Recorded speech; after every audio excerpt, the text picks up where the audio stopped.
Good morning guys. Welcome back to my channel. Matagal-tagal tayong medyo nawawala, pero ngayon subukan nating babalik ulit, no? Para sa ating mga aral na ating makukuha sa ating YouTube channel. Pagpatuloy natin.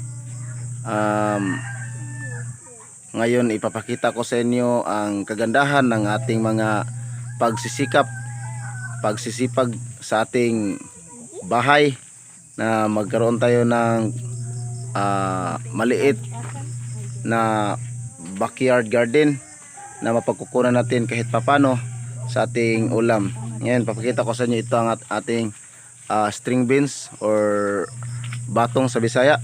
Tingnan nyo kung gaano kahaba, no? Tingnan nyo, oh, wow, oh. Almost 3 feet, no? Tingnan nyo, oh. Pwede sa yalpe. Oh. So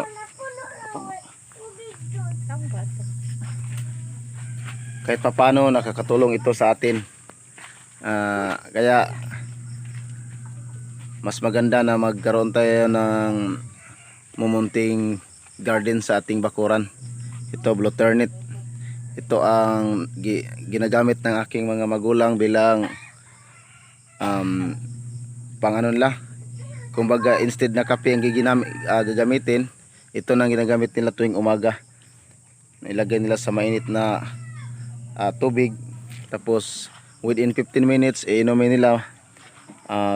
Maligamgam na init. Yun. Ito ang ating eggplant, talong. Sige, step, kunin mo step. So ito si Stephanie, ito ang tagapagluto namin. Pangalawang anak ko po.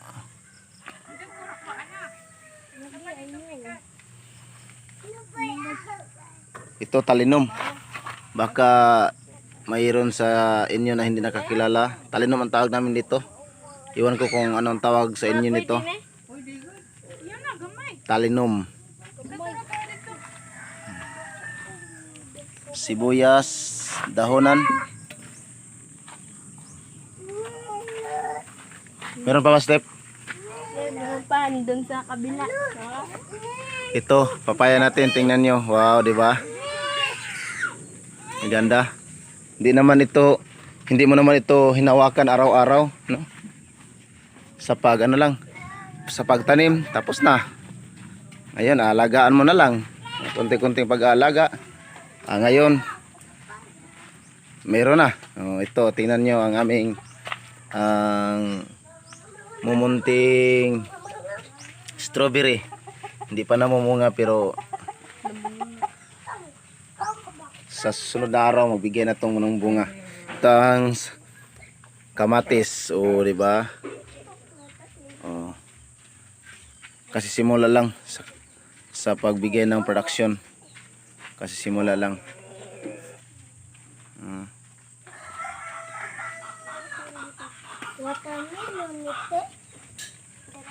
Diba? Sili. Sige. Then step. Ito maganda pang pares sa gulay.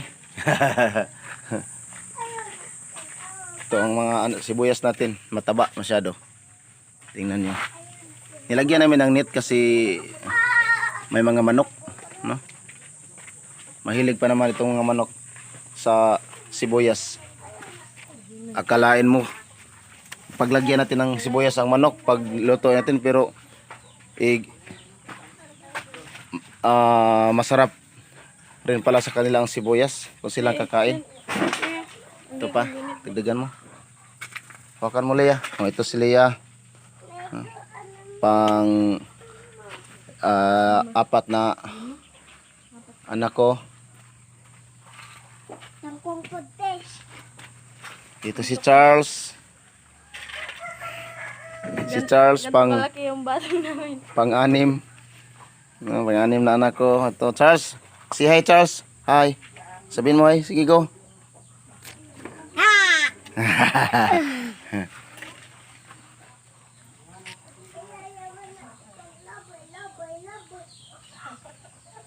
Ayusin mo, Step. Tiguang naman eh. Yun. Ito ang, dito kami nakukuha ng supply ng tubig para sa mga halaman namin at sa bahay namin. Improvised tank lang ito. Gawa sa bakal. Tayo rin ang gumagawa nito. Itong plumbing natin, tayo rin ang gumagawa, no? So, sinusubukan lang talaga natin kung kaya ng iba, kaya rin natin. Kaya ito itong aplan, Step. Aplan. Kaya ng aplan? Kangkong? Hindi. Ha? Hindi. Kasi Sige.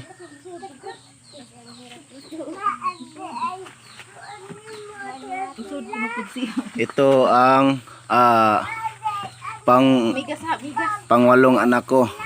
Si Jigo. Jigo. Si hi, Jigo. Jigo. Jigo. Flying kiss. Alright. Pakiayos nga, be. Jigo. Gabi. Jigo. Tayo. Jigo. Be, si hi. Jigo. Kawawa. Oh, may langgam. Be. Agoy, kawawa. Tayo na dyan. Alis na tayo dyan. Please. Ito si Tam. Ang pangpito kong anak. Tam, si hi, Tam. Hi, sabi hi. Hi. Sige na, si hi. Flying kiss sa mga nanonood. Flying kiss na lang. Sige, go. 1, 2, 3, go. Wow.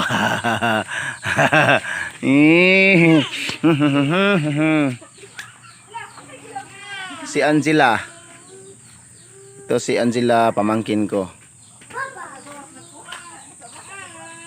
Kamakailan lang, no? Kaninang umaga, no? Ito kinuha namin kanina sa bakuran din natin. Ito oh. Diba? Ako unhin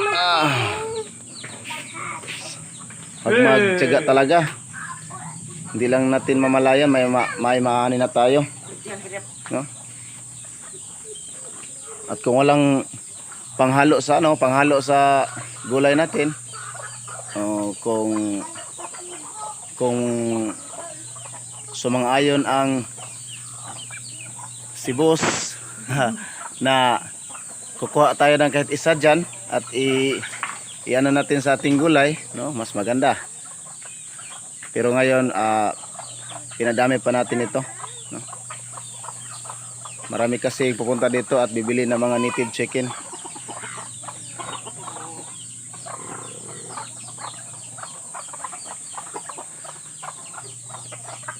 So ganyan, no?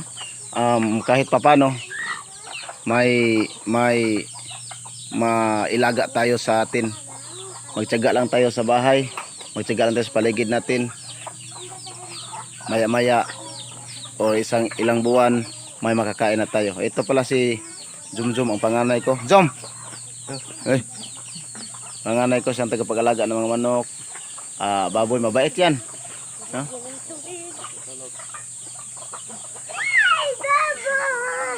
Nasaan si the third? Tulog pa? Hindi. Sige, Step, Lalaro. lutuin mo na, Step, tapos sabay tayong kakain ngayon. Antayin ko yan, Step, ha? Wala ang tingin mo sa hasta. Alright. Tam! Jigo! Flying kiss, Jigo, flying kiss. Wow! Wow! Galing, ang galing.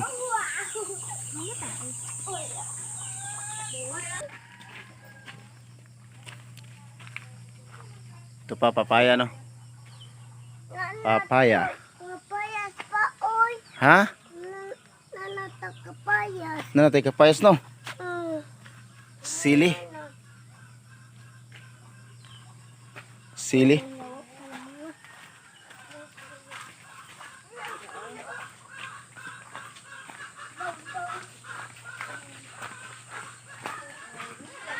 Ito pa. Sili. Nilabat namin kasi yung mga manok natin makikkompetensya din sa pagkuha ng mga bunga. Mahilig din ang mga manok sa sili. Pero iwan ko ba, kung tayo rin ay magkatay ng manok, mahilig din tayo maglagay ng sili sa kinatay na manok. So kahit anong gawin natin sa sili, nakapasarap. Magdagdag sarap sa pagkain natin. Itong sili din ang ginagamit namin sa pagbigay ng bitamina ng manok upang maging mailigtas sila sa mga sipon, ganon. Ito. Egg. Native to. Ano? Dito tayo kukuha. Para sa gulay. Oo.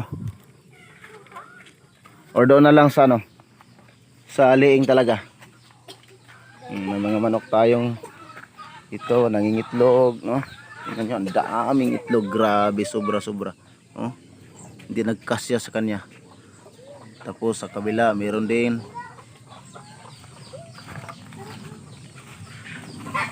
Dito, meron.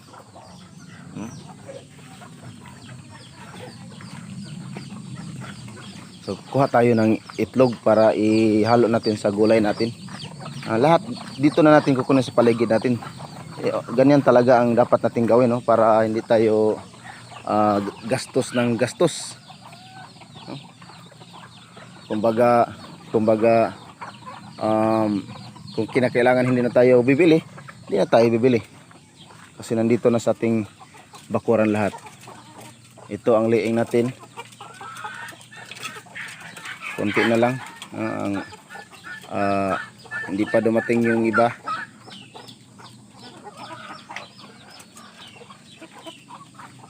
Ito itlog, di ba? Ang dami. Native to. So kung kinakailangan natin na gumamit ng egg para sa ating pagkain, madali lang, di ba? Kasi meron na tayo sa ating bakuran. Meron pa dyan. Meron pa dun. Hello. Good morning. Kuya.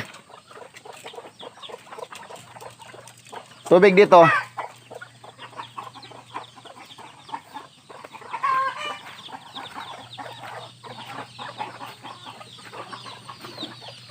Tubig. Ha? Ito mga chicks natin ngayon. Mga bagong henerasyon. Mga bagong ano. So ito na din ang alagaan natin, no?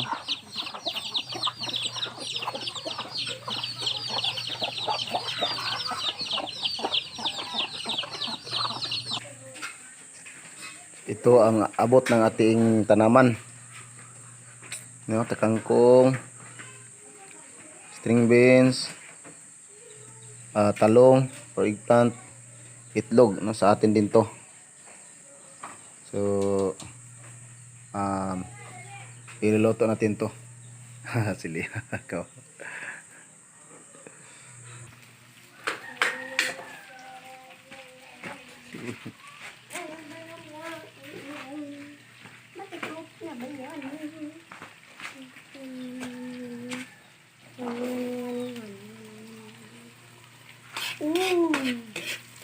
Yummy.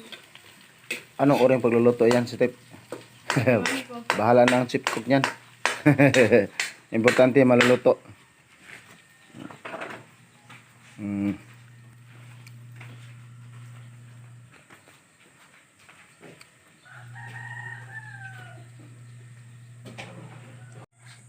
Okay, so guys, ito na po ang ating kinuha kanina. No, ito na ang nagiging resulta ng ating kinuha kaninang magulay. Ito, no? Wow, napakasarap. Ito ang egg. So lahat ng ito, pati itong rice natin, harvest natin to, no? Sarili nating tanim ito lahat. So ibig sabihin, lahat ng nasa kainan natin ay sa atin lang. So okay, so dito na tayo. So ito si papakilala ko ng mga anak ko. Ito si Zumzum. Si Stephanie, tagapagluto tayo. Step. Siya, Step. Winsel, ang pangatlo. Winsel. Maawa man. Si Leah, si The Third, si Charles, kumakain na, si Tamtam, si Jigo, at ang Reyna. So, ngayon, magpili na tayo para sa ating pagkain. Sana samahan, sana, Santo, Amen. Bless us, O Lord, from this the gifts about to receive from the bounty through Christ our Lord. Amen. The Father, the Son, the Holy Spirit. Amen. Happy na birthday pa. Okay, basta magkugi. Basta makaani. Very good. Okay pa. Rigo. Langka ta lang. Dali. Ha? So ganito sa probinsya, no? Salamat sa Panginoong Diyos na walang sawang nagbigay ng grasya sa atin. Ganito sa probinsya, ang pakay ko lang sa ang aral sa video kong ito na dapat magtiyaga tayo, no? Kung kinakailangan na magtanim para hindi na tayo bibili, 'yun ang gagawin natin.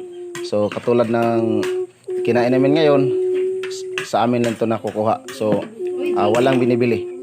So kung kaya na iba, alam kong kaya ko, kaya nyo, kaya nating lahat. So, para sa pagpapakain sa ating malalaking pamilya, medyo malalaking pamilya, hindi medyo, malalaki talaga kasi 8, 10 kami lahat.